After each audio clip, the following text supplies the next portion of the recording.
That Africa is an Africa that ought to be governed by the vision of the founding fathers. That vision was articulated in the Charter of the Organization of African Unity. One can say that the Charter of the Organization of African Unity did form the foundation stone upon which we liberated all countries, and that these countries were liberated up until 1994 or 1990 with the death of apartheid regime. The question is that vision alive? The question is that vision relevant today, particularly when we talk about freedom and good governance? The question is that vision alive for those of us who are spiritually and religiously inclined? The question is that vision alive? Can it be predicated in the Bible? This good governance that we keep on talking about, what is it? Permit me to refer to the Bible on the assumption that you are readers of the Bible and that you are Christians of Berea, who beyond the preaching will go out and find out whether I said the things that are to be found in the Bible. You know, there are two things in the Bible that inform my engagement with you in this afternoon. One of them is actually located in the Bible, and one of them is located in the dramatization of the Bible, and you'll allow me to repeat that dramatization. The first one is the story of Korah in the Bible. This man Korah, you know what he did? He assembled 250 elders of Israel, and they confronted Moses. And they said, you know, you have made laws unto yourself that you may be a prince over us. You have, of course, poisoned the minds of everybody else. And what happened? The Bible records that they were consumed. God consumed them. Because there is no freedom outside of the law. That is the message that I gather there. And then when they grumbled again, 14,700 of them were consumed. Those of you who are readers of the Luo Bible, there is a mistake in the Luo Bible. They say 14,800. They were actually 14,700 were consumed. Even the Bible can have a mistake. I've drawn it to the attention of the Kenya Bible Society. I think it was a typographical error. But it doesn't take away the point that I want to make. The point that I want to make is that when we talk about freedom, we must remember that freedom must be in the context of good governance. And that good governance must be in the context of the individuals with certain moral values. Mwalimu Julius Kambarage Nyerere articulated it very well in the Arusha Declaration in 1967 when he said that a country must be governed by certain ideals and certain taboos. The things that you don't do and the things that you can legitimately do for the better good. So that even in the Bible, when we talk about the vision of the founding fathers, even without their having been Christians or unanimity as to whether they were picking it from Christianity, there is a sense in which there is a possibility of situating this vision in the Bible. The second element in the Bible that I want to talk about is the dramatization. The time that was allotted to me is about, but remember, I'm also consuming the time that was allotted to Professor Mwencha. So I'm in safe territory.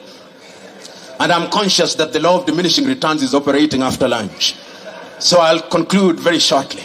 But the dramatization that I want to talk about before I come to the last limb of my presentation is to be found in a movie which I believe all of you ought to have seen. And if you have not seen it, please watch it. How many of you have seen the 1956 dramatization of the film The Ten Commandments as directed by Cecil B. DeMille? You haven't. If you haven't, go and watch it.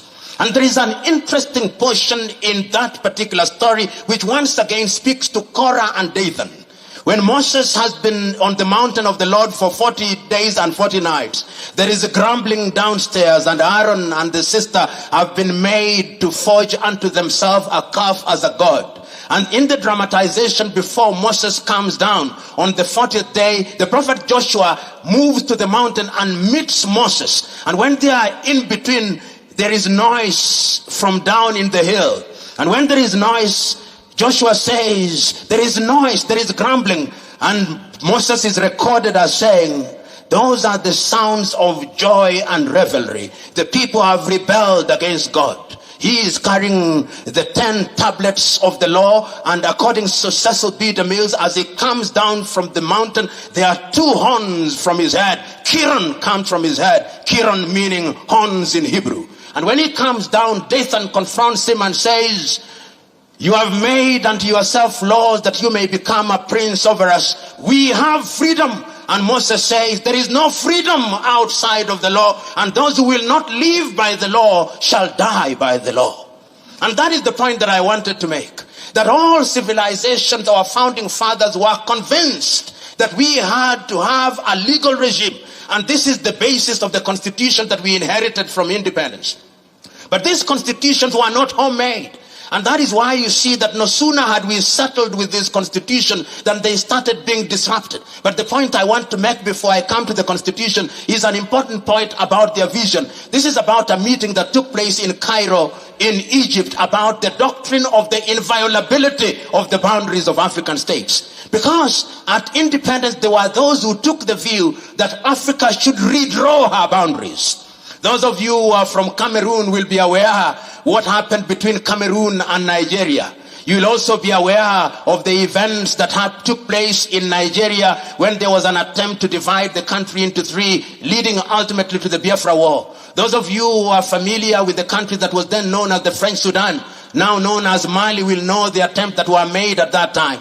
Those of you who are familiar with what was called Tanganyika, which later became Tanzania, will know that fact. Those of you who are familiar with the country that was known as Northern Rhodesia and now Zambia, and the one that is now called Zimbabwe, will know that. Those of you who are familiar with the history of Southwest Africa, now known as Namibia, will be aware of all these activities. So the first thing that the leaders said, whether we are Muslims or Christians or animists as we are called by other people, we shall live in one geographical territory, because the God that we worship is a God of diversity.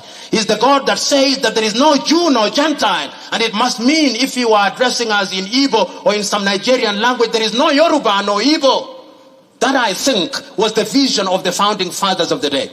And that is why I think that when we are going to the future, the African leaders recognize one thing, that the OAU charter as was constituted was only important up to a certain stage in the life of Africa. And that is why in the year 2013, the statutes that constituted the OAU were revisited and the African Union was created. And when the African Union was created, it was created on the assumption that if we had lost 50 years, we were now going to deal with Africa from a totally different dimension and perspective.